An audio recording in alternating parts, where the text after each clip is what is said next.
Salutations mes chers disciples, ici Maître Lick. On se retrouve aujourd'hui sur une nouvelle vidéo. Attendez, je règle un petit truc, voilà. Sur une nouvelle vidéo sur tier list. J'aime bien le concept de tier list, classer des œuvres, on va dire des œuvres culturelles dans un classement. J'aime bien faire ça, j'ai fait ça avec la dernière fois avec les films Spider-Man. Là, on va le faire avec GTA. Et pourquoi pas, après on le fera sur d'autres trucs, sur d'autres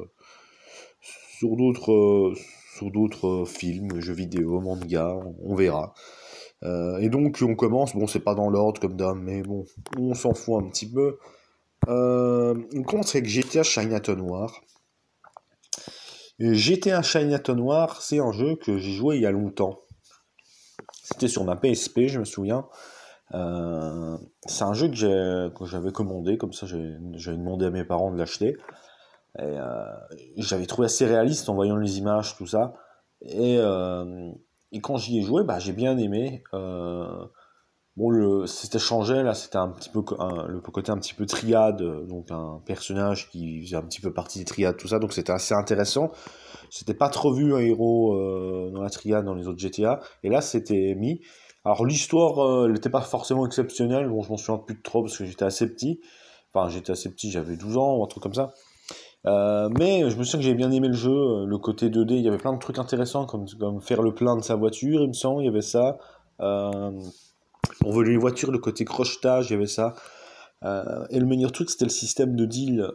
Genre, t'allais acheter de la drogue, un mec qui voulait ça ou ça de drogue, t'allais lui emmener. Voilà. Ça, c'était un truc vraiment hyper intéressant dans le jeu que j'avais bien aimé. Et, voilà, c'est un jeu que j'ai plutôt bien aimé. Et donc, Chinatown Noir, je vais le mettre en B. Voilà, c'était un bon GTA.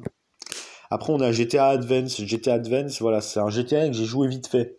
Mais vraiment vite fait, quoi. Donc, je pourrais pas dire grand chose sur le jeu. De toute façon, je vous le dis directement, tout ce qui est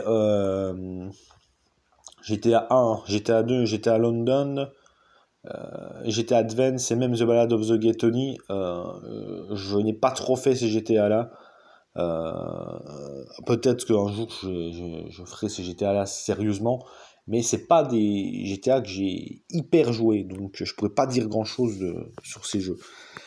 Donc Advance, on va le mettre en D. En D, pourquoi? Au pire, on va le laisser là. On va le mettre en D. D, on va le nommer. Je sais pas si on peut nommer. Pas trop faire, on va marquer.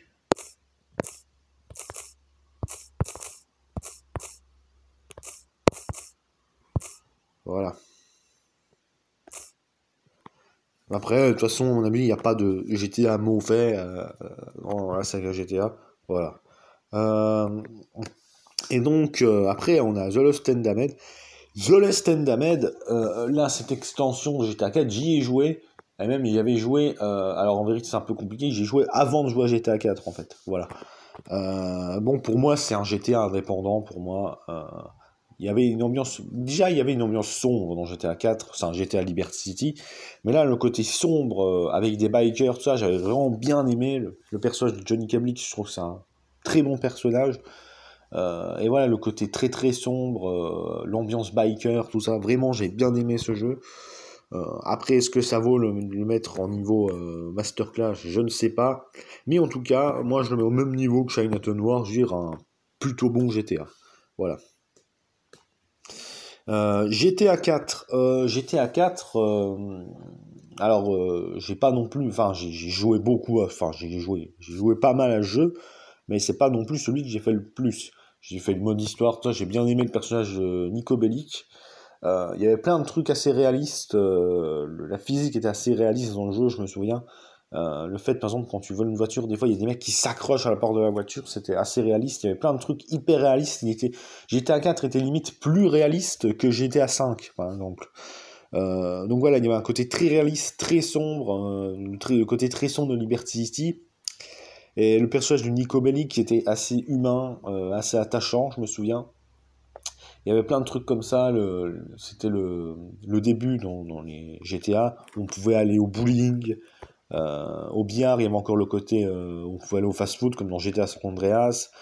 inviter des amis dans le jeu. Enfin, en vérité, c'était assez sympa. GTA 4. Il y avait aussi des sites de rencontres dans le jeu carrément. Donc le jeu était assez réaliste quand même. On dit beaucoup que, là j'y pense maintenant, et on dit beaucoup que GTA San Andreas c'était réaliste parce que bon voilà, on pouvait aller à la salle de sport, tout ça. Il y avait aussi un côté très Sims dans GTA San Andreas, mais dans GTA 4 aussi en fait.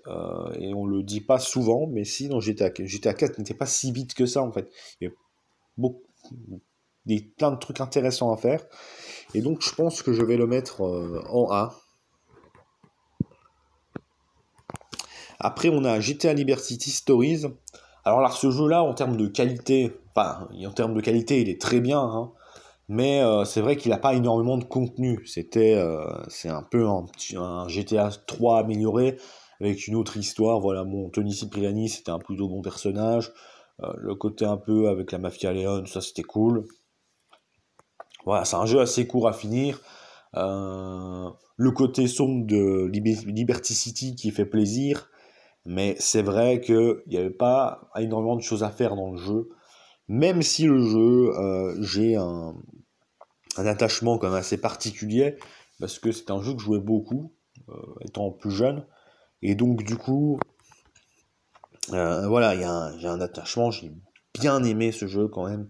Voilà, c'est juste ça, c'est un truc personnel. C'est pas le meilleur des GTA, mais en tout cas, c'est un GTA plutôt sympathique. Et donc on va le mettre en B. B, ça veut pas dire moyen pour moi, hein, je vous le dis. Quand je mets les jeux en B, ça veut dire que ça veut dire que j'ai trouvé le jeu très sympathique, plutôt bien, mais pas non plus excellent. Voilà, c'est juste ça. De toute façon, il y aura pas beaucoup non plus de beaucoup de GT au podium, je le dis directement. Voilà. Donc, et puis c'est vraiment, je pense, moyen, quoi. Euh, donc voilà, c'est moyen, mauvais, on va dire, voilà. Grand Theft Auto London, je n'ai pas fait le jeu, même si j'aimerais bien le faire un jour. Je le ferai un jour. GTA V, alors GTA V, pareil, c'est un GTA en fait que j'ai beaucoup joué. Mais pas en online comme la plupart des gens, parce qu'à l'époque, quand le jeu est sorti sur Xbox, j'avais pas l'abonnement Xbox Live, tout ça. Et donc, je jouais beaucoup au mode solo. Euh, Alors l'histoire j'avais bien aimé avec les trois personnages, tout ça, Michael, Trevor, Franklin. Franklin qui ressemble quand même beaucoup à Carl Johnson. Voilà. Mais le personnage de Michael et Trevor, ils étaient assez intéressants. Et surtout j'ai bien aimé voilà, la personnalité de Michael aussi. Surtout à la fin, ça c'est un truc quand même assez rare dans les GTA. À la fin, bon, je spoil un petit peu, mais à la fin, Michael, bah, il arrête d'être un criminel, il arrête d'être un dragueur et il devient un mec tout à fait banal en fait. Et ça, j'avais bien aimé ce côté-là dans le scénario. Trevor aussi, qui a une personnalité assez complexe, mais qui est un gros psychopathe fou, mais qui est attachant. Et bon, la map était plutôt grande, voilà. Los Santos, puis les alentours, la campagne, tout ça. Après, le problème, ça, c'est un truc qui m'avait énormément déçu. En fait, il y a plein de trucs qui m'ont déçu. Ça. En fait, GTA V, c'est paradoxal parce que c'est un jeu que j'ai beaucoup aimé, mais c'est un jeu aussi qui m'a déçu sur beaucoup de points parce que moi, quand j'en étais parlé du jeu, je m'attendais vraiment à un truc avec des trucs de malade.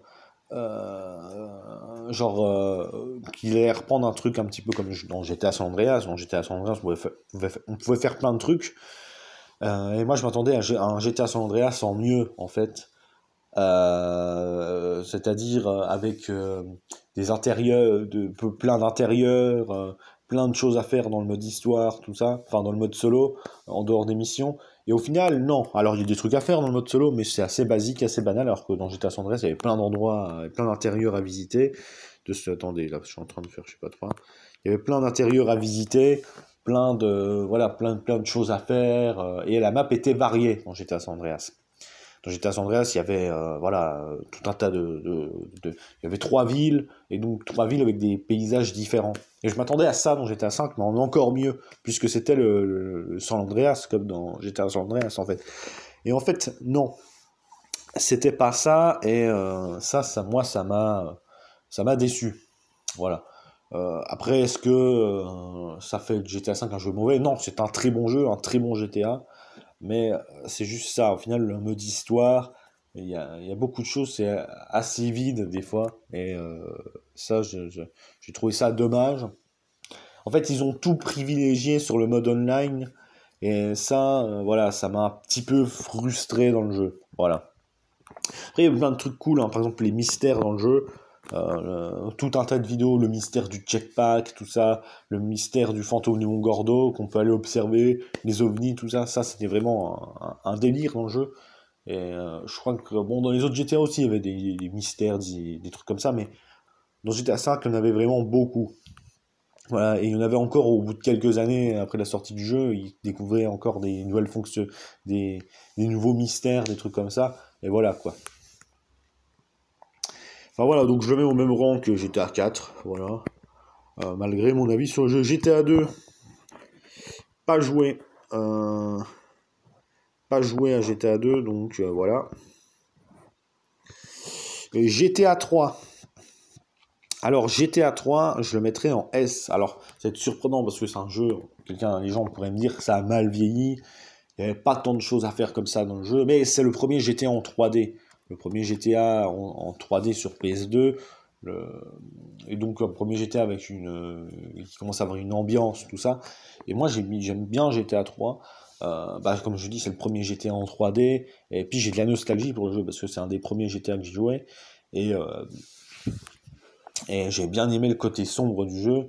Et voilà, enfin, cela c'est assez subjectif, mais GTA 3, je vais le mettre en S parce que pour moi c'est une révolution, ce jeu, dans l'univers de GTA.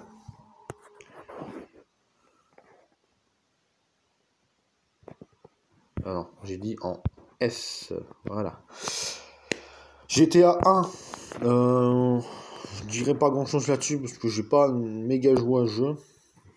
GTA Vice City Stories, pareil, ça c'est un jeu que j'avais bien aimé. Avec le personnage de Victor Vance, donc le frère de Lance Vance dans GTA Vice City. C'était un personnage très intéressant, un peu comme Nico Bellic, qui est très humain. Limite le personnage là, en fait, voilà, il y a une histoire compliquée, tout ça. On dirait pas un truand, en fait, on va dire ça comme ça, le héros. Et ça, c'était intéressant. Puis l'ambiance années 80 et tout. Voilà, en fait, par contre, ce qu'il y a vraiment de très bien dans ce GTA, c'est le principe de guerre de gang. Il y a aussi ça dans GTA San Andreas, mais le côté guerre de gang est assez bien développé dans le jeu, donc développer des business et tout dans le jeu, c'était vraiment assez cool, ça. Et donc ça, c'est un truc du gameplay que j'ai bien aimé dans le jeu. Alors, je vais pas le mettre en S, je vais le mettre, voilà, je vais le mettre au même niveau que le Stand Damage, Chinatown War et Liberty City Stories. Voilà, c'est un jeu que je vous conseille d'ailleurs, c'est un préquel GTA Vice City comme Liberty City Stories.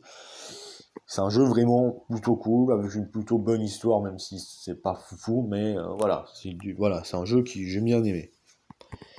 GTA San Andreas, que je vais mettre en S. J'en ai parlé déjà dans la vidéo. Jeu très complet, jeu vraiment que j'ai bien aimé.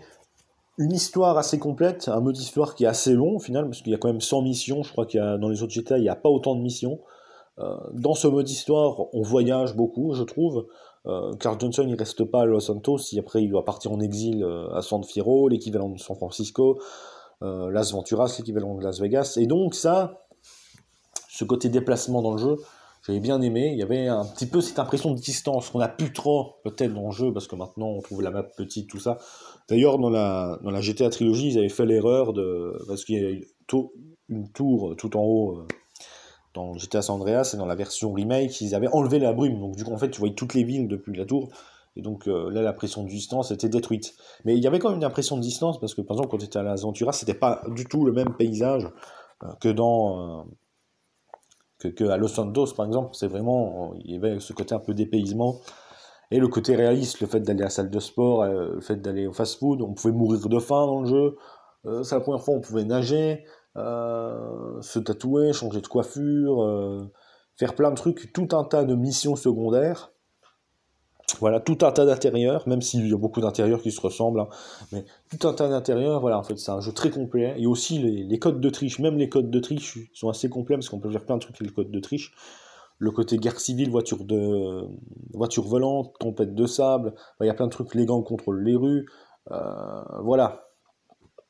Normalement, dans les autres GTA, il faut faire des modes PC, tout ça. Mais là, non, c'est vraiment hyper complet, et ça, c'est intéressant. Donc je vais le mettre en S. Il reste plus énormément de jeux, parce qu'il reste Vice City. Et Vice City, The Ballad of the Gay Tony, je vais le mettre là, parce que j'y joué vraiment brièvement, The Ballad of the Gay Tony. Et c'est pas le GTA qui m'a le plus... voilà, c'est... J'ai pas trop joué, voilà. Un jour, il faudra peut-être que j'y rejoue plus sérieusement, comme... voilà. Et donc, pour finir, GTA Vice City, pareil, celui-là, il y a encore un attachement personnel, parce que c'est le premier GTA que j'ai eu, un des premiers aussi, avec GTA 3. L'ambiance années 80, le personnage de Tom University, Lance Vance aussi, leur relation qui était vraiment sympathique. Voilà, la ville de Vice City qui est vraiment très cool. Le Malibu Club, tout un tas d'endroits dans le jeu que je trouve assez iconique. Puis l'ambiance années 80 qui était très cool. Et donc GTA Vice City, je pense que il fait partie du trio des meilleurs GTA que j'ai mis en S. Parce qu'il y a une ambiance de fou, l'histoire était ouf, et pareil, il y avait le côté achat de propriété que je trouvais très cool. En plus, dans le jeu, il y a aussi le mérite de la fin du jeu, qu'il n'y a pas peut-être dans les autres GTA. Je veux dire quoi, en fait, dans cette histoire-là? C'est qu'en fait, bon, par exemple, GTA San Andreas, tu fais les 100 missions sans vraiment d'arrêt. Là, bon, tu fais les missions jusqu'à la mort de Diaz, il y a quelques missions après, quand tu atteins le manoir de Diaz, tout ça. Et après, on te laisse un petit peu libre dans le jeu. C'est-à-dire, on te laisse, bon, tu vas voir les Cubains, tu vas voir les Haïtiens, tu vas acheter des propriétés, tout ça. Et une fois, par exemple, qu'après, tu as acheté plein de propriétés, tout ça, et ben là, la fin du jeu s'active, et donc on arrive aux dernières missions. Et ça, j'ai bien aimé ce côté-là. Un côté assez, voilà, assez excitant. Et donc, la fin de GTA Vice City est une très bonne fin. Et c'est un jeu qui m'a énormément marqué.